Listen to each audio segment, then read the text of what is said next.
আসসালামু আলাইকুম সুপ্রিয় দর্শক বন্ধুরা, দেশ ও প্রবাস থেকে যে সকল ভাই ও বোনেরা আমার এই ভিডিও দেখছেন, আশা করি সবাই ভালো আছেন। দেখুন, আমি সেই গরুটা নিয়ে চলে আসলাম। কোন গরুটা জানেন?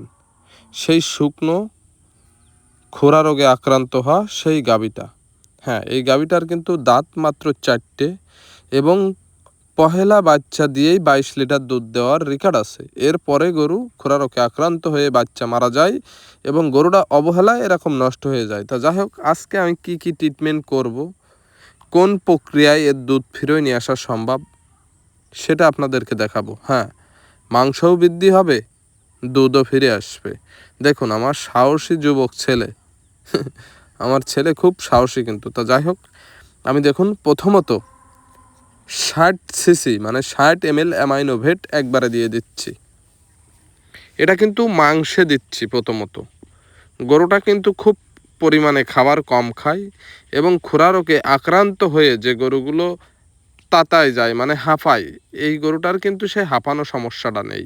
সেই ক্ষেত্রে আমি ভিটামিন একটু বেশিই দিতে পারি। তো যাই হোক, প্রথমত কিন্তু 60 ml মানে 60 সিসি অ্যামাইনোভেট দিয়ে দিলাম। হ্যাঁ, এটা বলো আমার ট্রিটমেন্টের শুরু। এর আগে আমি কোনো ওষুধ প্রয়োগ করিনি। আজকে কয় রকম ওষুধ প্রয়োগ করব আপনাদেরকে সেইটাই দেখানোর চেষ্টা করব। তো যাই হোক, অ্যামাইনোভেট দেওয়ার পরে কিন্তু আমি দেখুন ক্যাডাফস দিচ্ছি। ক্যাডাফস কত সিসি দিচ্ছি? হ্যাঁ, আমার এর ভিতরে 35 ml ক্যাডাফস আছে। এই 35 ml ক্যাডাফস কিন্তু আমি এর দেবো। আর এই গরুটা খুবই ভীতু, আর আমার ছেলেটা আছে, ছেলেটাকে একটু সরিয়ে দিচ্ছি। তো যাই হোক, ছেলেও কিন্তু বাপের মতো সাহসী। হাতে দেখতে পাচ্ছেন অ্যামাইনোভেট এবং সিরিঞ্জ, সেও চেষ্টা করবে। যাই হোক, যে যা করে তার সন্তান তো সেই লেভেলেই বেড়ে ওঠে। এর যে উলানের জোয়ারটা দেখছেন, আশা করি আপনাদেরকে দুধ এনে আমি দেখাইতে পারবো। আর এবং গরুটার কিন্তু ট্রিটমেন্টের শুরু থেকেই আপনাদেরকে দেখাচ্ছি। তা যাই হোক, অ্যামাইনোভেট দেওয়া হয়ে গেল। এবার দেবো আছে অ্যামাইনোভেট আর ক্যাডাফাস দিয়ে দিচ্ছি। যাই হোক, সিরিঞ্জটা ভাঙ্গে হালকা একটু ঔষধ থেকে গেছে, এটা আমি ভালো করে ঢুকিয়ে দেবো। যাই হোক, এই ক্যাডাফাস দেওয়ার পরে দেব অ্যালারভেট ইঞ্জেকশন এবং ক্যালসিম্যাক্স মানে ক্যালসিয়ামও দেবো মাংসে, এবং কিমড়ির ইঞ্জেকশন। যে কিমড়ির ইঞ্জেকশনটা দিলে মনে করেন কোনো কিমড়ির বড়ি খাওয়ানো লাগে না, সেইটাও কিন্তু দেব। দেখুন, ক্যালসিম্যাক্স দিচ্ছে। এবার ক্যালসিম্যাক্স কত ml দেবো? 15 ml দেবো, যেহেতু মাংসে দিচ্ছি।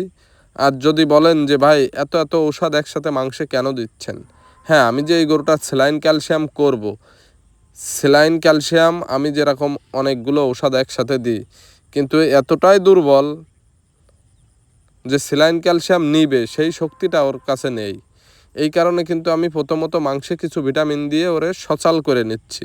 আর যেহেতু কিমড়ির ইঞ্জেকশনটা আমি আজকে দেব, এই কিমড়ির ইঞ্জেকশনটা দিলে কিমড়ির বড়ি খাওয়ানো লাগে না।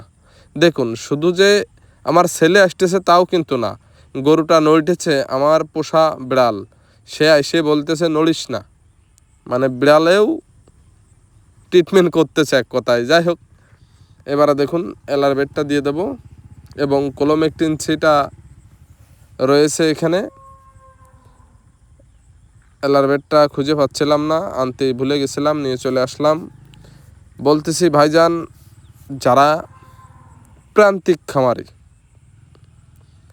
যারা নতুন গরু পালেন বা কাবু গরু কিনে পাইলে বিক্রি করে দেন, কেউ আছে থাড়ি গরু কিনে গবন বানায় লাভা গাবে বিক্রি করে দেন, কেউ আছে একটু কম বাজেটে গরু কিনে নিয়ে এসে বাড়ির সুদ বল মানে তাজা করে নেন, তারা আমার এই চ্যানেলটাকে সাবস্ক্রাইব করে রাখবেন এবং ফেসবুক থেকে দেখলে ফলো দিয়ে রাখবেন। আমি কিন্তু সবসময় ভাইজান অথেন্টিক ভিডিও তৈরি করি। আর আমার এই একটা ভিডিও তৈরি করতে কিন্তু টাকা খরচ হয় ভাই। আমি যে আউল ফাউল ভিডিও বানাই তা কিন্তু না, আমি যে ট্রিটমেন্টগুলো করি এই ট্রিটমেন্টগুলো করতে আমার টাকা খরচ হচ্ছে, আর আমি টাকা খরচ করে আপনাদেরকে দেখাচ্ছি। হ্যাঁ, মানুষ লাভে মানে কি বলবো, আর লাভ হইলে সবাই সপ্তাহ করে। যাই হোক, আমার এই গরুটা কিন্তু একদম তুলবতী। এবার দিয়ে দেবো কোলোমেকটিন সি। হ্যাঁ, এই কোলোমেকটিন সি আমার এতে আছে 17 ml। 50 ml কিনেছিলাম, আগে ব্যবহার করেছি। এখানে আছে 16 ml। তো যাই হোক, এই 16 ml আমি একবারে চামড়ার নিচেই দিয়ে দেবো। এর আরও একটু বেশি দিলে ভালো হতো, কিন্তু কোলোমেকটিন সিটা আপাতত আমার কাছে নেই, তাই দিতে পারতেছি না। তো যাই হোক, আজকের ট্রিটমেন্ট কিন্তু এই পর্যন্ত।